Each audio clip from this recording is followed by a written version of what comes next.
नमन करता हूं। मेरे प्यारे देशवासियों, कोरोना के इस कालखंड में देश कई मोर्चों पर एक साथ लड़ रहा है, लेकिन इसके साथ साथ कई बार मन में ये भी सवाल आता रहा कि इतने लंबे समय तक घरों में रहने के कारण मेरे छोटे छोटे बाल मित्रों का समय कैसे बीतता होगा। और इसी से मैंने गांधीनगर की चिल्ड्रन यूनिवर्सिटी, जो दुनिया में एक अलग तरह का प्रयोग है, भारत सरकार के महिला और बाल विकास मंत्रालय, शिक्षा मंत्रालय, सूक्ष्म लघु और मध्यम उद्योग मंत्रालय, इन सभी के साथ मिलकर हम बच्चों के लिए क्या कर सकते हैं, इस पर मंथन किया, चिंतन किया। मेरे लिए ये बहुत सुखद था, लाभकारी भी था, क्योंकि एक प्रकार से ये मेरे लिए भी कुछ नया जानने का, नया सीखने का अवसर बन गया। साथियों, हमारे चिंतन का विषय था खिलौने और विशेषकर भारतीय खिलौने। हमने इस बात पर मंथन किया कि भारत के बच्चों को नए नए टॉयज कैसे मिले, भारत टॉय प्रोडक्शन का बहुत बड़ा हब कैसे बने। वैसे मैं मन की बात सुन रहे बच्चों के माता पिता से क्षमा मांगता हूं, क्योंकि हो सकता है उन्हें अब ये मन की बात सुनने के बाद खिलौनों की नई नई डिमांड सुनने का शायद एक नया काम सामने आ जाएगा। साथियों, खिलौने जहां एक्टिविटी को बढ़ाने वाले होते हैं, तो खिलौने हमारी आकांक्षाओं को भी उड़ान देते हैं।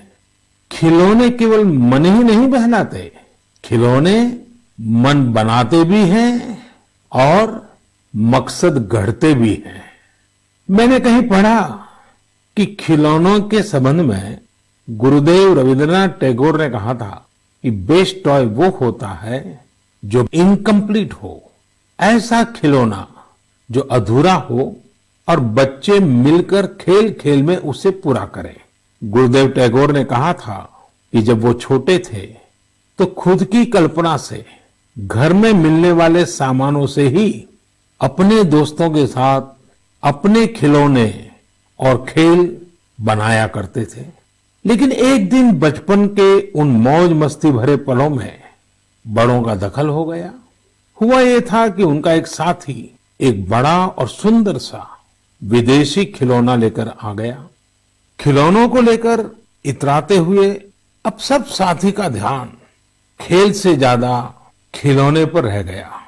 हर किसी के आकर्षण का केंद्र खेल नहीं रहा, खिलौना बन गया।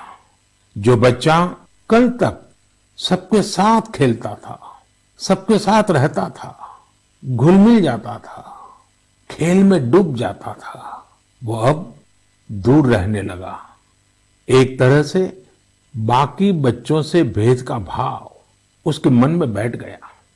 महंगे खिलौने में बनाने के लिए भी कुछ नहीं था, सीखने के लिए भी कुछ नहीं था। यानी कि एक आकर्षक खिलौने ने एक उत्कृष्ट बच्चे को कहीं दबा दिया, छिपा दिया, मुरझा दिया। इस खिलौने ने धन का, संपत्ति का, जरा बड़प्पन का प्रदर्शन कर लिया, लेकिन उस बच्चे की क्रिएटिव स्पिरिट को बढ़ने और संवरने से रोक दिया। खिलौना तो आ गया, पर खेल खत्म हो गया और बच्चे का खिलना भी खो गया। इसलिए गुरुदेव कहते थे कि खिलौने ऐसे होने चाहिए जो बच्चे के बचपन को बाहर लाएं, उसकी क्रिएटिविटी को सामने लाएं।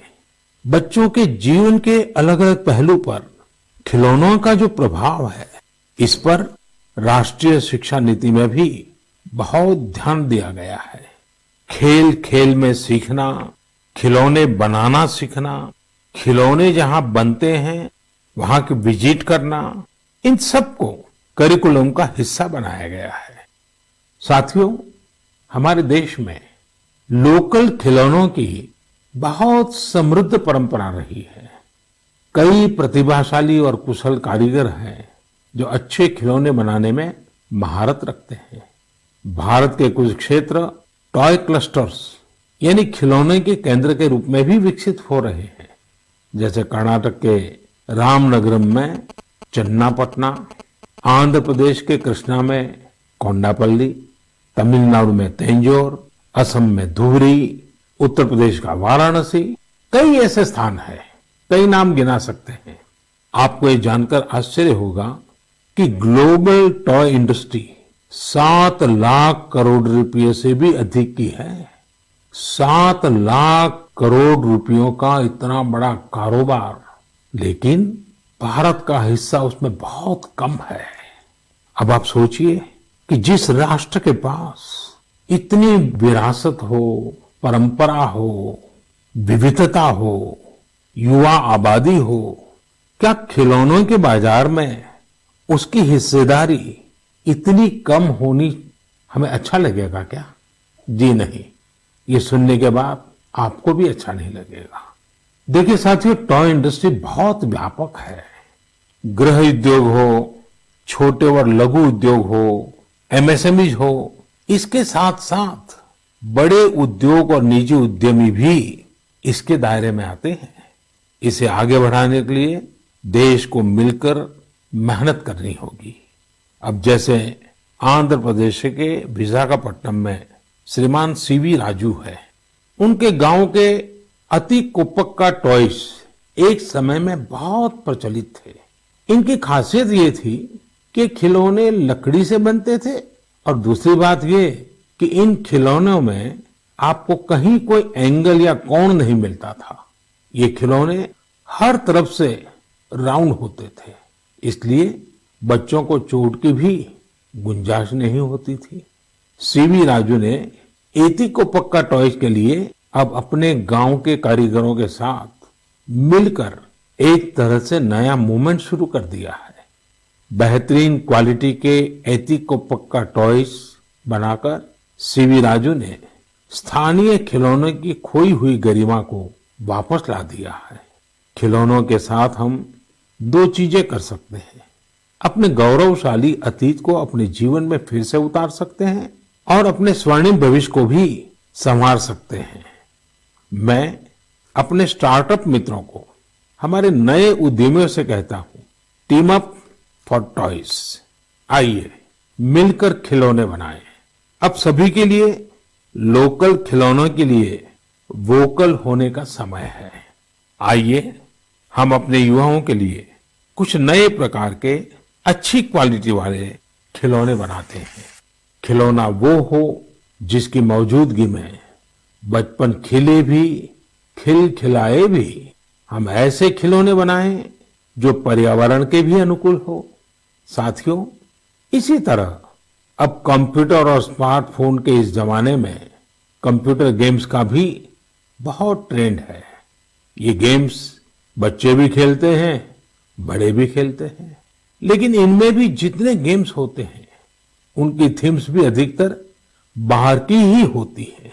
हमारे देश में इतने आइडियाज हैं, इतने कंसेप्ट्स हैं, बहुत समृद्ध हमारा इतिहास रहा है कि हाँ, हम उन पर गेम्स बना सकते हैं।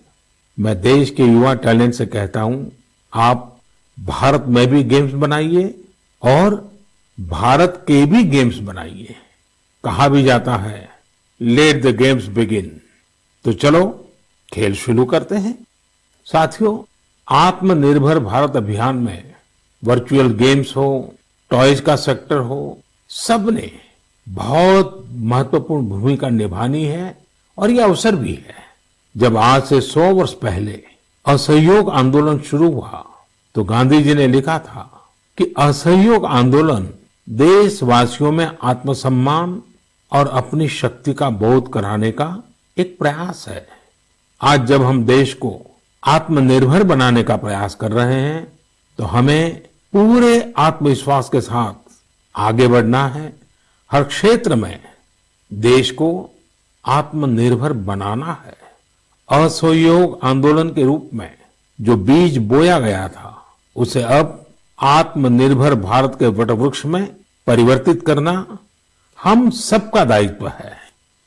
मेरे प्यारे देशवासियों, भारतीयों के इनोवेशन और सॉल्यूशन देने की क्षमता का लोहा हर कोई मानता है और जब समर्पण भाव हो, संवेदना हो तो ये शक्ति असीम बन जाती है। इस महीने की शुरुआत में देश के युवाओं के सामने एक ऐप इनोवेशन चैलेंज रखा गया।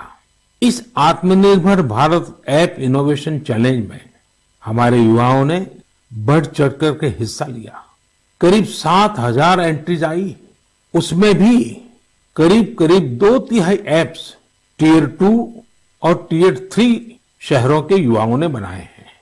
ये आत्मनिर्भर भारत के लिए, देश के भविष्य के लिए बहुत शुभ संकेत है।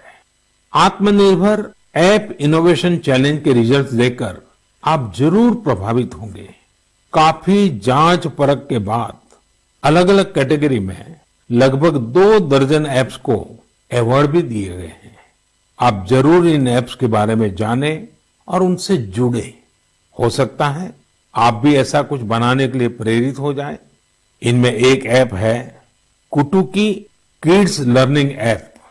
ये छोटे बच्चों के लिए ऐसा इंटरेक्टिव ऐप है जिसमें गानों और कहानियों के जरिए बात बात में ही बच्चे मैथ साइंस में बहुत कुछ सीख सकते हैं।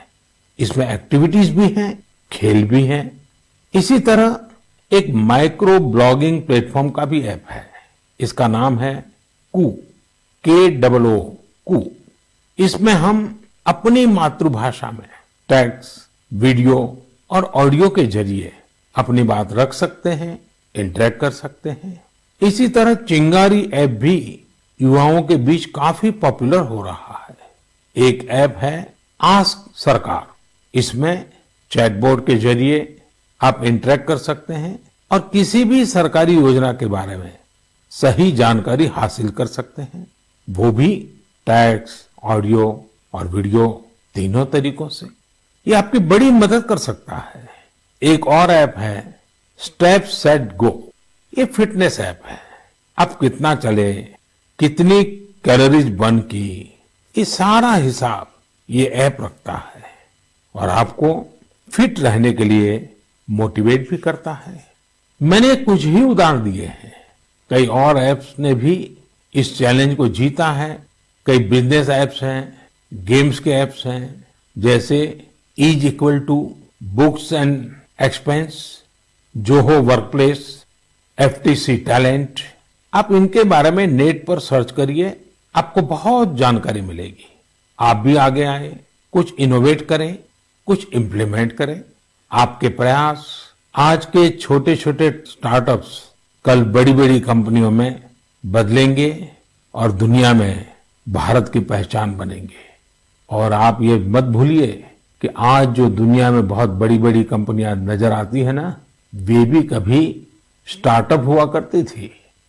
प्रिय देशवासियों, हमारे यहाँ के बच्चे, हमारे विद्यार्थी अपनी पूरी क्षमता दिखा पाए, अपना सामर्थ्य दिखा पाए, इसमें बहुत बड़ी भूमिका न्यूट्रिशन की भी होती है, पोषण की भी होती है। पूरे देश में सितंबर महीने को पोषण माह, न्यूट्रिशन मंथ के रूप में मनाया जाएगा। नेशन और न्यूट्रिशन का बहुत गहरा संबंध होता है। हमारे यहाँ एक कहावत है, यथा अन्नम तथा मन्नम, यानी जैसा अन्न होता है वैसा ही हमारा मानसिक और बौद्धिक विकास भी होता है। एक्सपर्ट्स कहते हैं कि शिशु को गर्भ में और बचपन में जितना अच्छा पोषण मिलता है उतना अच्छा उसका मानसिक विकास होता है और वो स्वस्थ रहता है। बच्चों के पोषण के लिए भी उतना ही जरूरी है कि माँ को भी पूरा पोषण मिले। और पोषण या न्यूट्रिशन का मतलब केवल इतना ही नहीं होता कि आप क्या खा रहे हैं, कितना खा रहे हैं, कितनी बार खा रहे हैं। इसका मतलब है आपके शरीर को कितने जरूरी पोषक तत्व, न्यूट्रिएंट्स मिल रहे हैं। आपको आयरन, कैल्शियम मिल रहे हैं या नहीं, सोडियम मिल रहा है या नहीं, विटामिन्स मिल रहे हैं या नहीं, ये सब न्यूट्रिशन के बहुत इंपॉर्टेंट एस्पेक्ट्स हैं। न्यूट्रिशन के इस आंदोलन में पीपल पार्टिसिपेशन भी बहुत जरूरी है। जन भागीदारी ही इसको सफल करती है। पिछले कुछ वर्षों में इस दिशा में देश में काफी प्रयास किए गए हैं। खासकर हमारे गांवों में इसे जन भागीदारी से जन आंदोलन बनाया जा रहा है। पोषण सप्ताह हो, पोषण माह हो, इनके माध्यम से ज्यादा जागरूकता पैदा की जा रही है। स्कूलों को जोड़ा गया है, बच्चों के लिए प्रतियोगिताएं हो, उनमें अवेयरनेस बढ़े, इसके लिए भी लगातार प्रयास जारी हैं। जैसे क्लास में एक क्लास मॉनिटर होता है, उसी तरह न्यूट्रिशन मॉनिटर भी हो, रिपोर्ट कार्ड की तरह न्यूट्रिशन कार्ड भी बने, इस तरह की भी शुरुआत की जा रही है। पोषण माह न्यूट्रिशन मंथ के दौरान माय गॉव पोर्टल पर एक फूड एंड न्यूट्रिशन क्विज भी आयोजित की जाएगी और साथ ही एक मीम कंपटीशन भी होगा। आप खुद पार्टिसिपेट करें और दूसरों को भी मोटिवेट करें। साथियों, अगर आपको गुजरात में सरदार वल्लभ भाई पटेल के स्टैच्यू ऑफ यूनिटी जाने का अवसर मिला होगा और कोविड के बाद जब वो खुलेगा और आपको जाने का अवसर मिलेगा, तो वहां एक यूनिक प्रकार का न्यूट्रिशन पार्क बनाया गया है। खेल खेल में ही न्यूट्रिशन की शिक्षा आनंद प्रमोद के साथ वहां जरूर देख सकते हैं। साथियों, भारत एक विशाल देश है। खान पान में ढेर सारी विविधता है। हमारे देश में 6 अलग अलग ऋतुएं होती हैं। अलग अलग क्षेत्रों में वहां के मौसम के हिसाब से अलग अलग चीजें पैदा होती हैं। इसलिए ये बहुत ही महत्वपूर्ण है कि हर क्षेत्र के मौसम, वहां के स्थानीय भोजन और वहां पैदा होने वाले अन्न, फल, सब्जियों के अनुसार एक पोषक न्यूट्रिएंट रिच डाइट प्लान बने। अब जैसे मिलेट्स, मोटे अनाज, रागी है, ज्वार है, ये बहुत उपयोगी पोषक आहार है। एक भारतीय कृषि कोष तैयार किया जा रहा है। इसमें हर एक जिले में क्या क्या फसल होती है, उनकी न्यूट्रिशन वैल्यू कितनी है, इसकी पूरी जानकारी होगी। ये आप सबके लिए बहुत बड़े काम का कोष हो सकता है। आइए, पोषण माह में पौष्टिक खाने और स्वस्थ रहने के लिए हम सभी को प्रेरित करें। प्रिय देशवासियों, बीते दिनों जब हम अपना स्वतंत्रता दिवस मना रहे थे, तब एक दिलचस्प खबर पर मेरा ध्यान गया। ये खबर है हमारे सुरक्षा बलों के 2 जाबाज किरदारों की। एक है सोफी और दूसरी विदा। सोफी और विदा इंडियन आर्मी के श्वान है, डॉग्स है, और उन्हें chief of army staff commendation card से सम्मानित किया गया है। सोफी और विदा को यह सम्मान इसलिए मिला क्योंकि इन्होंने अपने देश की रक्षा करते हुए अपना कर्तव्य बखूबी निभाया है। हमारी सेनाओं में, हमारे सुरक्षा बलों के पास ऐसे कितने ही बहादुर श्वान हैं, डॉग्स हैं, जो देश के लिए जीते हैं और देश के लिए अपना बलिदान भी देते हैं। कितने ही बम धमाकों को, कितनी ही आतंकी साजिशों को रोकने में ऐसे डॉग्स ने बहुत अहम भूमिका निभाई है। कुछ समय पहले मुझे देश की सुरक्षा में डॉग्स की भूमिका के बारे में बहुत विस्तार से जानने को मिला। कई किस्से भी सुने। एक डॉग बलराम ने 2006 में अमरनाथ यात्रा के रास्ते में बड़ी मात्रा में गोला बारूद खोज निकाला था। 2002 में भावना ने आईईडी खोजा था। आईईडी निकालने के दौरान आतंकियों ने विस्फोट कर दिया और श्वान शहीद हो गए। 2-3 वर्ष पहले छत्तीसगढ़ के बीजापुर में सीआरपीएफ का स्निफर डॉग क्रैकर भी आईईडी ब्लास्ट में शहीद हो गया था। कुछ दिन पहले ही आपने शायद टीवी पर एक बड़ा भावुक करने वाला दृश्य देखा होगा, जिसमें बीड़ पुलिस अपने साथी डॉग रॉकी को पूरे सम्मान के साथ आखिरी विदाई दे रही थी। रॉकी ने 300 से ज्यादा केसों को सुलझाने में पुलिस की मदद की थी। डॉग की डिजास्टर मैनेजमेंट और रेस्क्यू मिशंस में भी बहुत बड़ी भूमिका होती है। भारत में तो national disaster response force NDRF ने ऐसे दर्जनों डॉग्स को स्पेशली ट्रेन किया है। कहीं भूकंप आने पर, इमारत गिरने पर, मलबे में दबे जीवित लोगों को खोज निकालने में ये डॉग्स बहुत एक्सपर्ट्स होते हैं।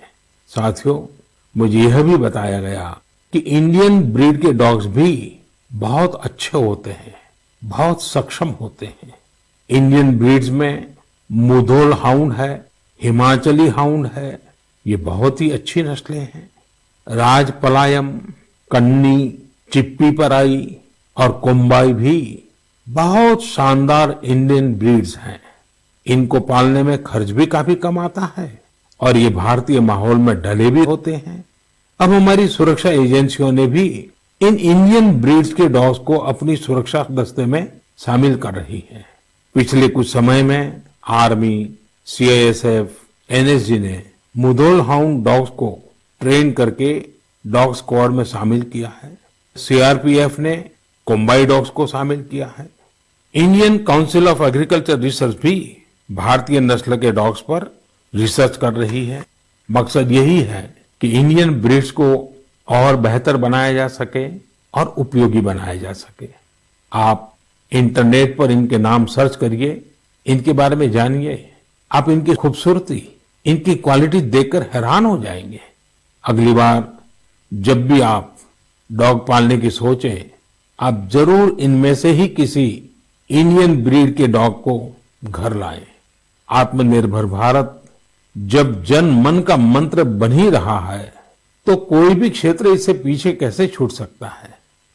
मेरे प्रिय देशवासियों, कुछ दिनों बाद 5 सितंबर को हम शिक्षक दिवस मनाएंगे। हम सब जब अपने जीवन की सफलताओं को, अपनी जीवन यात्रा को देखते हैं, तो हमें अपने किसी न किसी शिक्षक की याद अवश्य आती है। तेजी से बदलते हुए समय और कोरोना के संकट काल में हमारे शिक्षकों के सामने भी समय के साथ बदलाव की एक चुनौती रख दी है। मुझे खुशी है कि हमारे शिक्षकों ने इस चुनौती को न केवल स्वीकार किया, बल्कि उसे अवसर में बदल भी दिया है।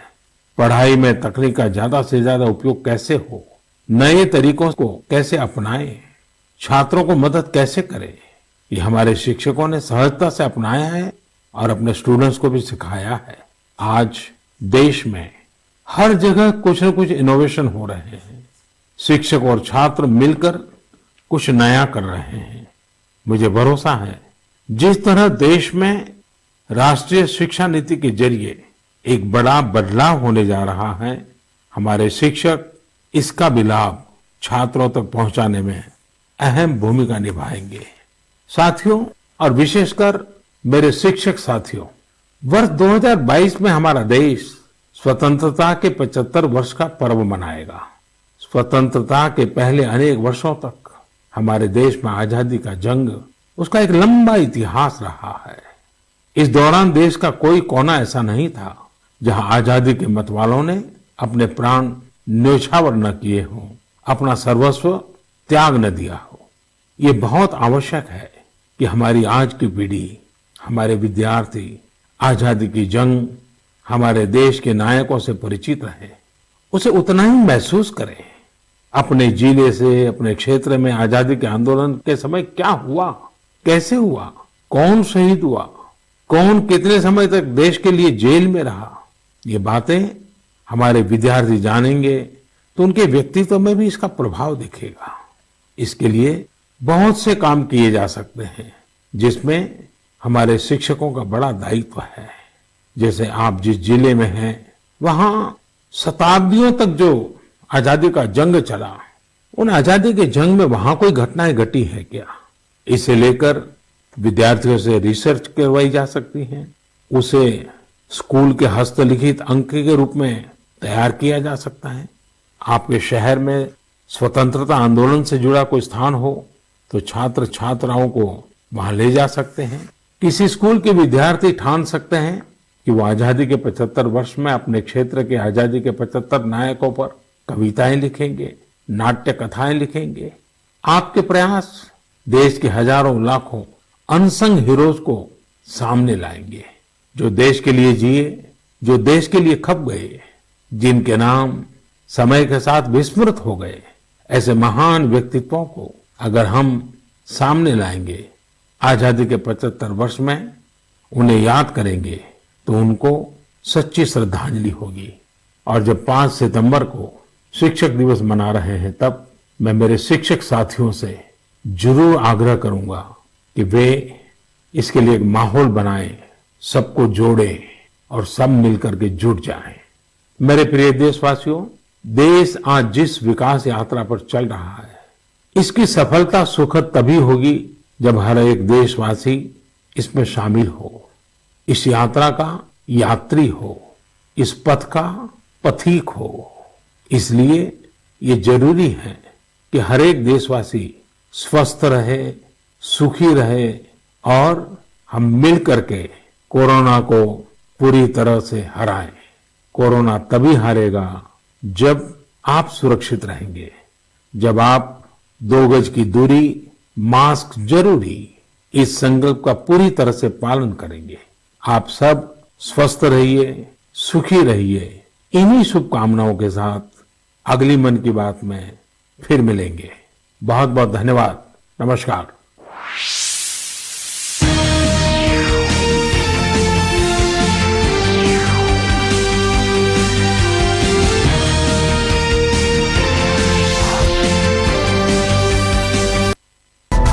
খবর সম্পর্ক তৈরি করে আপনার সাথে।